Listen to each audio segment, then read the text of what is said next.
Listening test instructions. The listening test is about 50 minutes. There are 6 parts in listening test. You will have about 6 minutes to listen to each passage and answer the questions. The passage will be played once.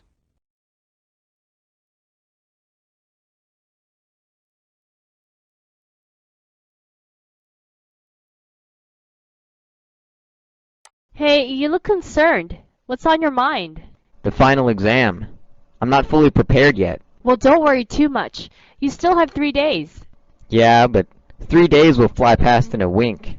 Well, you still have time to cram things in your brain anyway.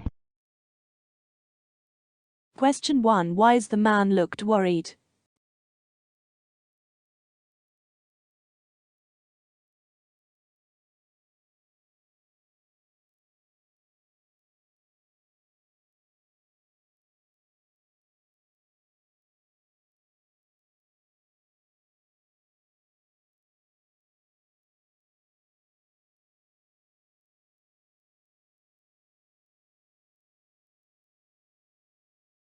You will hear a conversation in 3 sections. You will hear each section only once.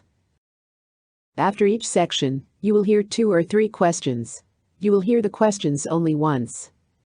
Choose the best answer to each question.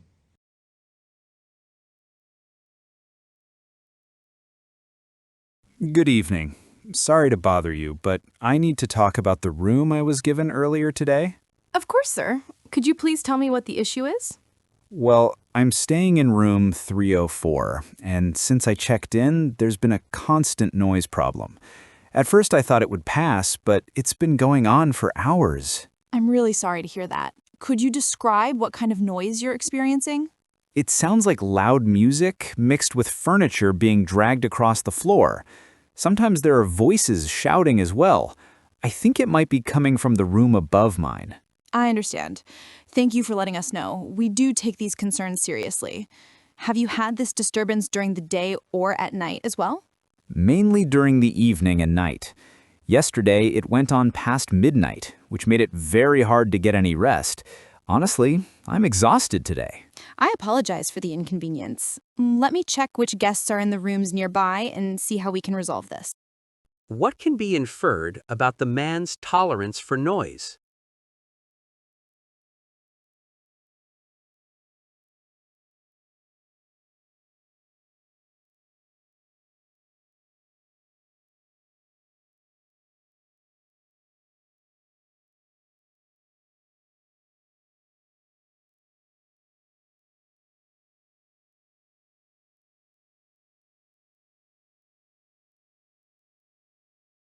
Why is the receptionist asking whether the noise occurs during day or night?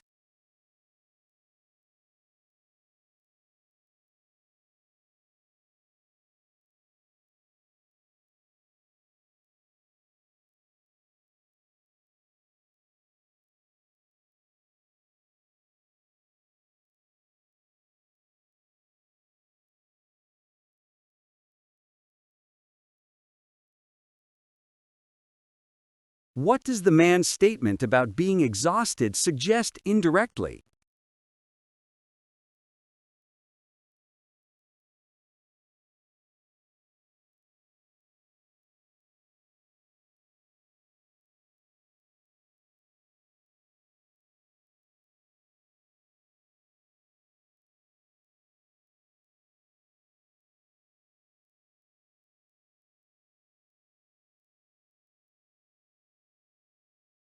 You will hear the second section of the conversation shortly.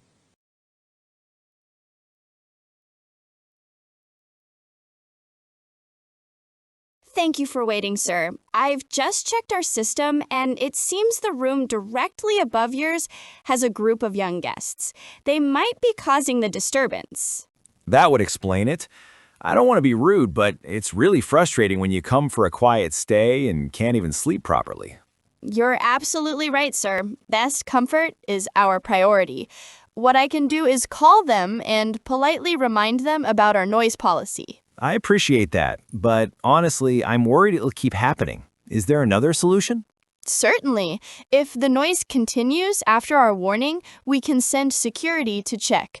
Alternatively, I can arrange a room transfer for you. We still have some quieter rooms available on the other side of the hotel. I see. The problem is I've already unpacked, and moving everything would be inconvenient. I understand, sir. In that case, would you prefer that we monitor the situation tonight and only move you if the noise persists? Yes, that sounds reasonable. Please try to speak with them first. Why does the male guest seem particularly frustrated?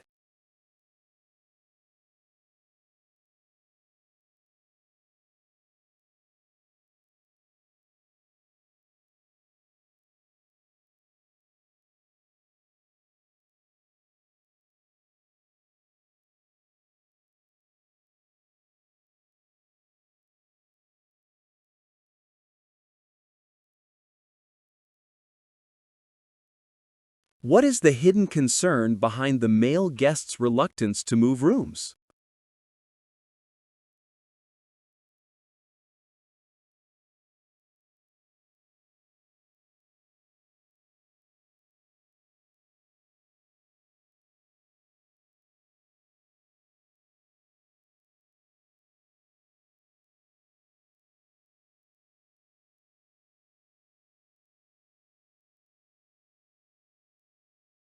Why does the staff suggest monitoring the situation tonight?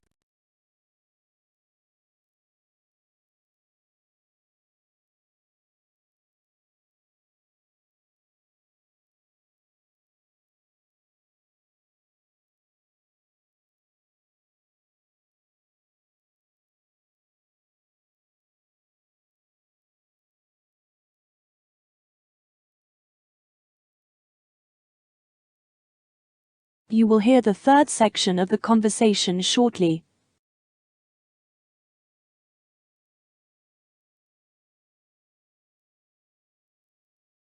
All right, sir. I'll call the guests in the room above you immediately and ask them to lower their volume. I'll also note in our system that you should not be disturbed again tonight. Thank you. That would help a lot. I just want a peaceful night's sleep so I can attend my meetings tomorrow without feeling drowsy. Of course. I completely understand. If the noise continues after my call, please don't hesitate to dial 0, and we'll dispatch our security staff to handle it directly. That makes me feel much better. And if it still doesn't work, then I'll consider moving rooms. Absolutely, sir. We'll keep a quieter room ready just in case. Also, as an apology for the inconvenience, I'd like to offer you complimentary breakfast tomorrow morning. Oh, that's very kind of you. Thank you for being so helpful and understanding. You're most welcome. Once again, I apologize for the trouble. We'll take care of this right away. Perfect. I really appreciate it. Have a good evening. And you too, sir. Sleep well tonight. What is implied about the hotel staff's attitude?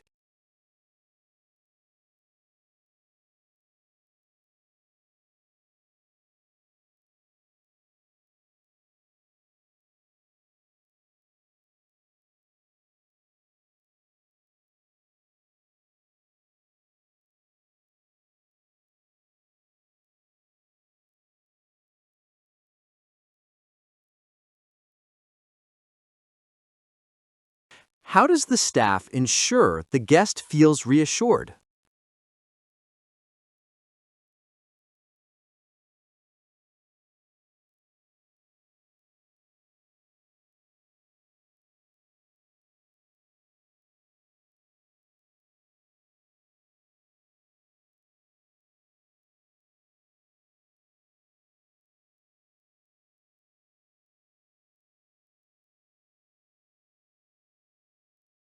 You will hear a conversation followed by 5 questions. Listen to each question. You will hear the question only once. Choose the best answer to each question.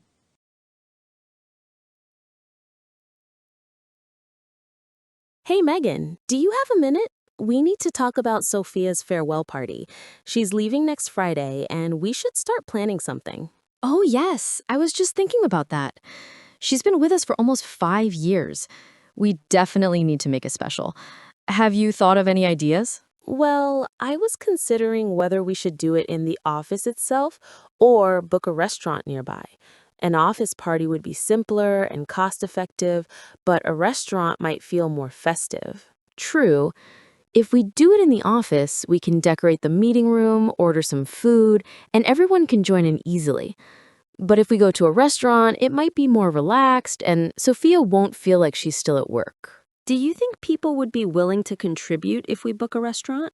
I think so. She's been such a helpful teammate, and everyone appreciates her.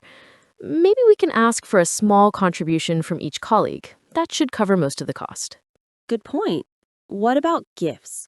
Should we pool in for one big gift or get individual ones? I'd say one meaningful gift from the team, something she can remember us by.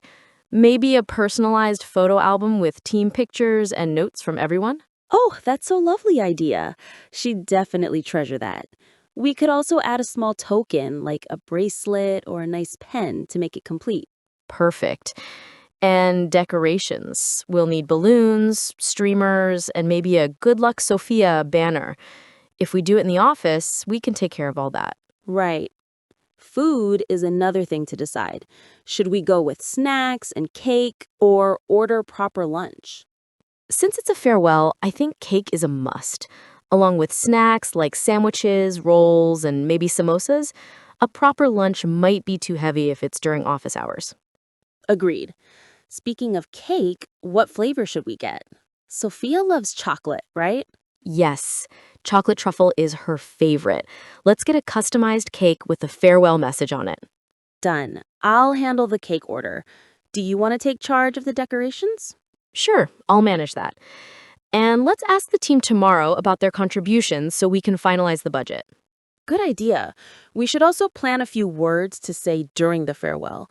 Maybe our manager can give a short speech, and then a few of us can share memories. Yes, that'll make it more personal and touching. I'll draft something and show it to you. Great. I feel excited already. Sophia's going to love this. She deserves it. Let's make sure it's memorable for her. Why does Lily hesitate between office and restaurant venues?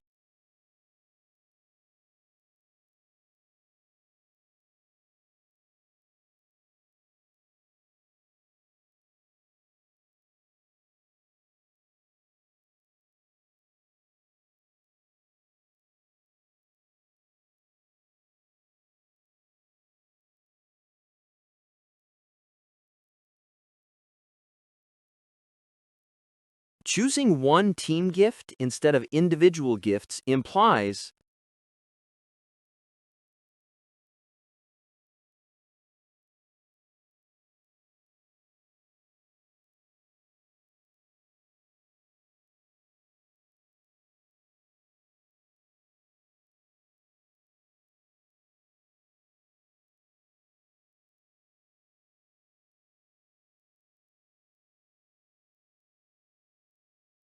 the discussion about decorations shows Megan's thinking is focused on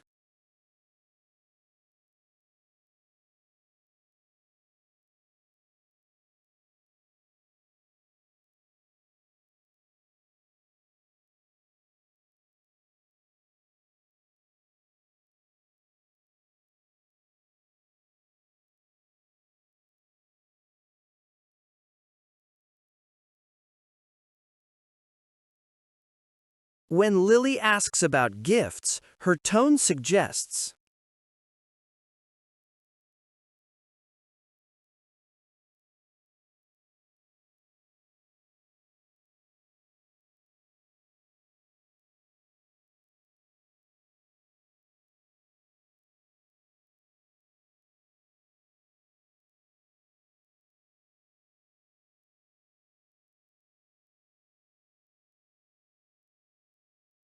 including a small token along with the main gift signifies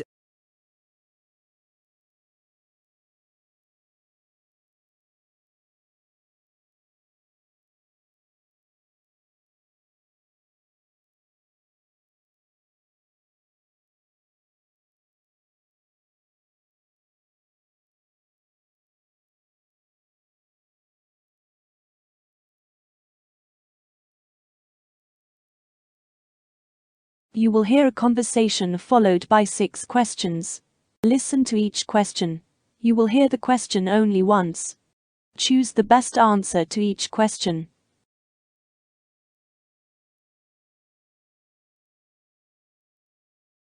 Good morning, sir. I'm Officer James Carter from the local police department. I understand there was a robbery here last night? Yes, Officer Carter.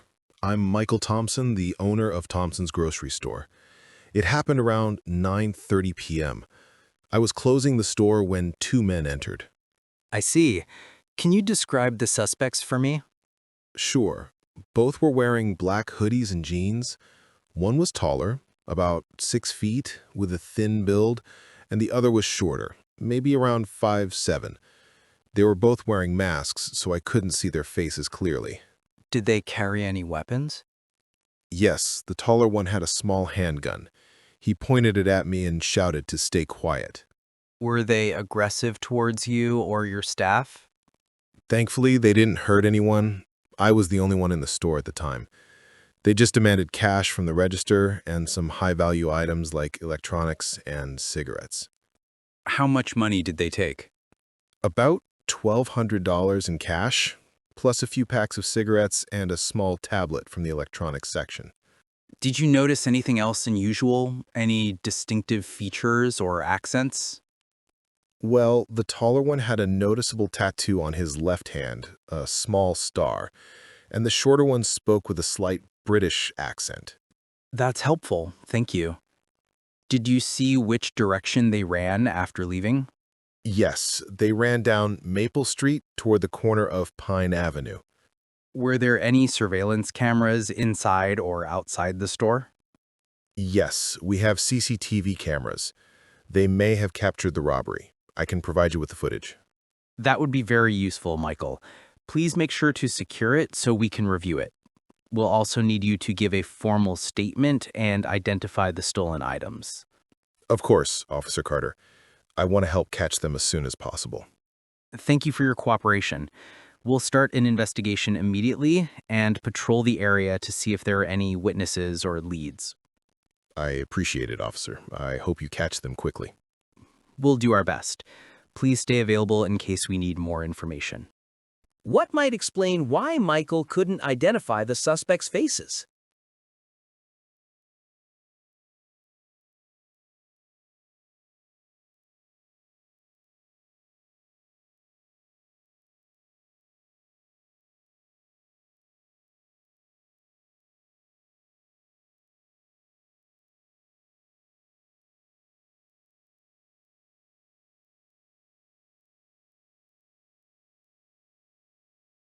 What can be inferred about the suspect's behavior?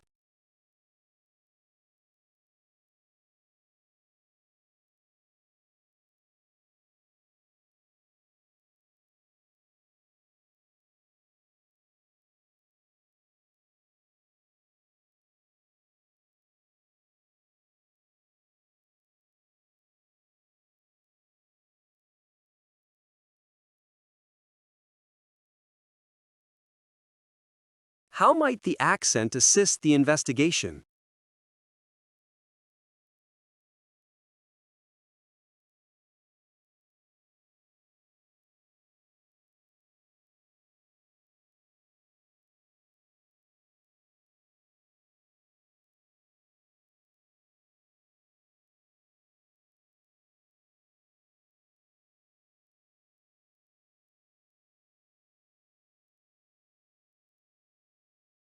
What can be inferred about the suspect's motive?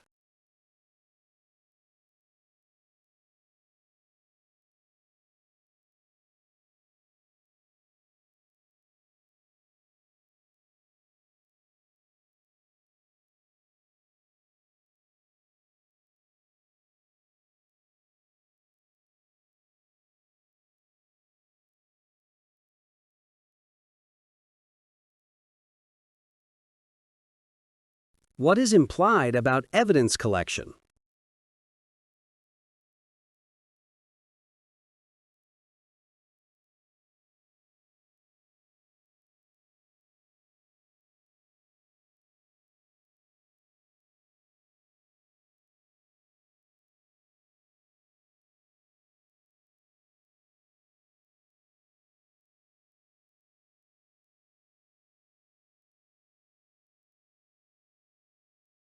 What does this request imply about the investigation?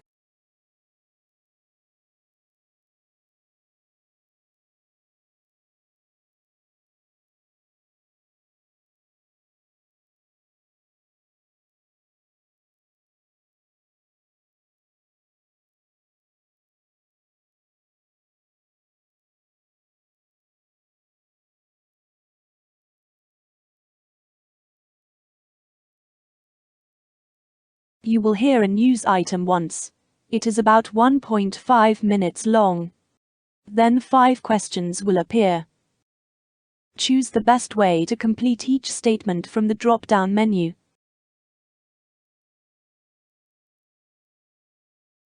Residents of the coastal city of Bayport are facing a severe crisis as unprecedented rainfall over the past 48 hours has caused widespread flooding across the region.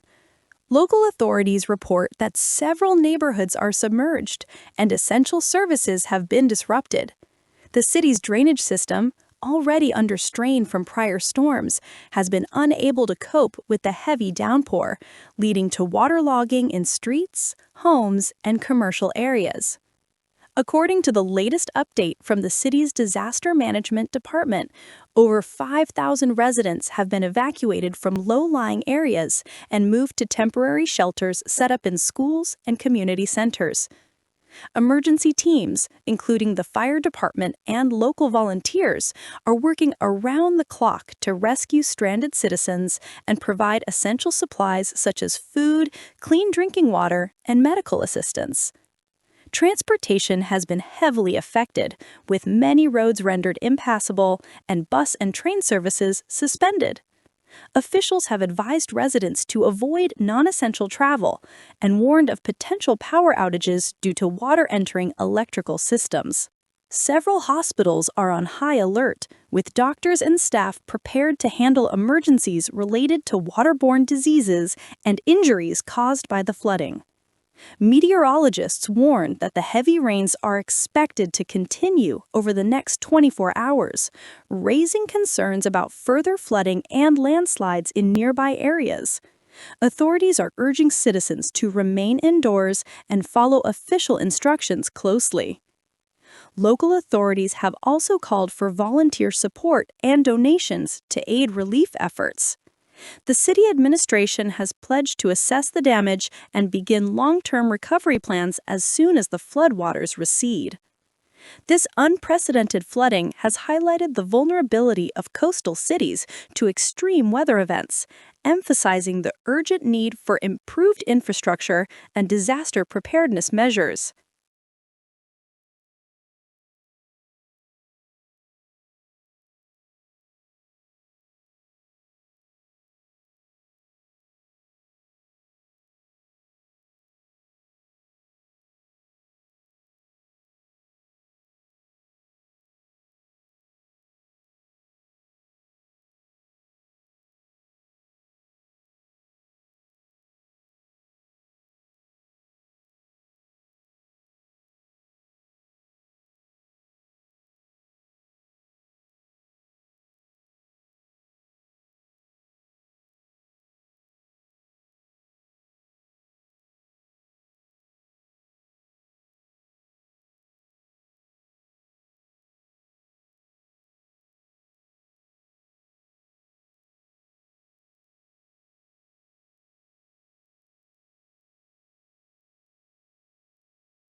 You will listen to a 2 minutes video.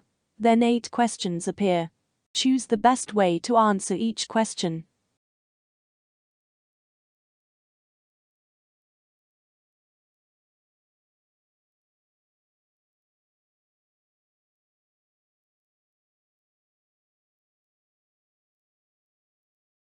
Good morning, everyone. Thank you for joining today's panel on the alarming issue of rising sea levels, especially in light of the recent devastating floods in the Maldives. Let's start with initial reactions. Dr. Robert Allen, as a climate scientist, what are your thoughts? Thank you, Emily. The Maldives flooding is a stark reminder that climate change is no longer a distant threat. Sea levels have been rising at an accelerated rate over the last 2 decades due to melting ice caps and the thermal expansion of oceans. Small island nations like the Maldives are particularly vulnerable because even a 1-meter rise can submerge significant areas of land. Indeed. Laura Mitchell, as a policy expert, how prepared are governments for such crises? Unfortunately, Emily, preparedness varies greatly. While some countries have early warning systems and evacuation plans, the resources in smaller nations are often limited. International cooperation and funding are essential to support these vulnerable regions. The Maldives government has already begun relocating communities, but these measures are temporary solutions. Long-term strategies, including global carbon reduction, are critical. Thank you, Laura. Dr. Samir Patel, can you explain how sea level rise directly impacts daily life in these island nations? Certainly. Rising seas threaten freshwater supplies, agriculture, and infrastructure. In the Maldives, floods have contaminated drinking water and damaged homes and schools. Tourism, which forms a major part of the economy, is also at risk. The human cost is significant, with displacement and health risks increasing rapidly. That's alarming.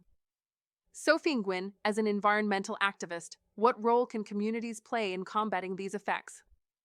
Communities can contribute by raising awareness, supporting sustainable practices, and advocating for stronger climate policies. Mangrove restoration and coastal barrier projects are examples of local-level interventions that help reduce flooding. However, local action alone cannot solve a global problem. Governments and international organizations must act decisively. Finally, Dr. Robert Allen, what are the projections for the next decade? If current trends continue, we could see sea levels rise by another 20 to 30 centimeters by 2035. This will intensify flooding events and increase the vulnerability of low-lying nations. Immediate global action on emissions is the only way to mitigate these outcomes. Thank you, everyone, for your insights. Today's discussion clearly highlights the urgency of addressing climate change and supporting vulnerable communities like those in the Maldives.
You will hear a report once. It is about 3 minutes long. Then 6 questions will appear. Choose the best way to answer each question from the drop-down menu.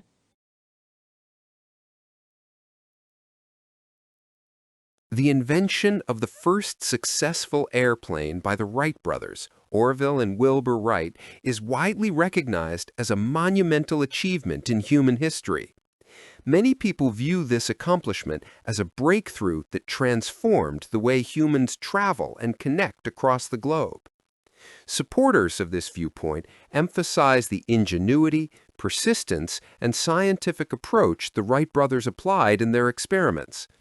Their systematic study of aerodynamics, coupled with rigorous testing of gliders before attempting powered flight, demonstrates a careful balance between curiosity and methodical research.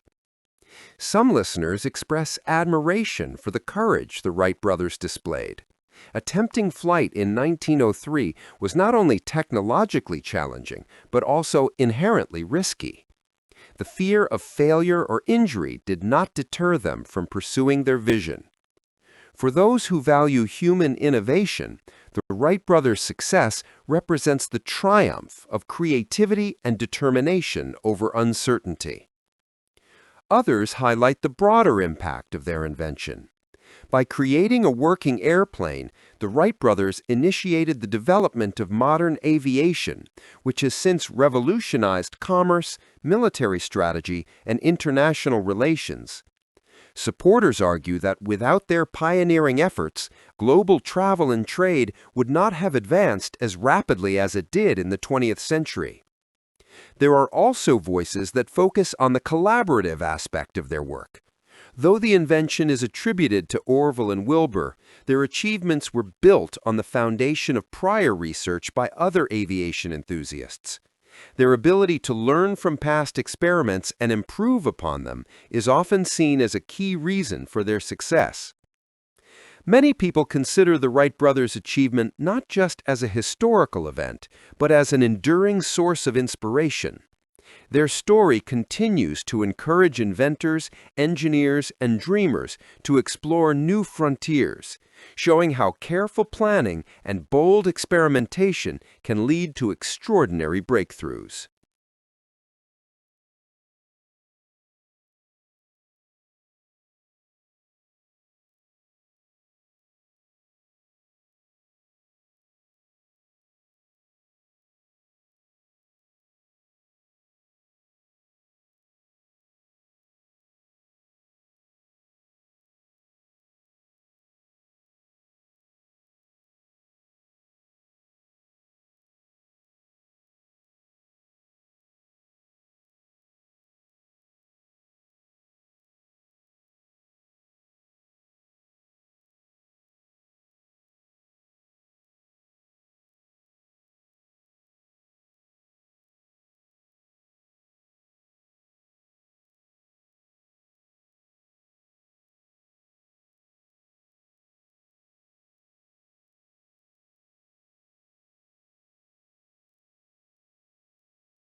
Visit celpipmocktest.com for authentic Celpip mock tests and see the difference in your performance.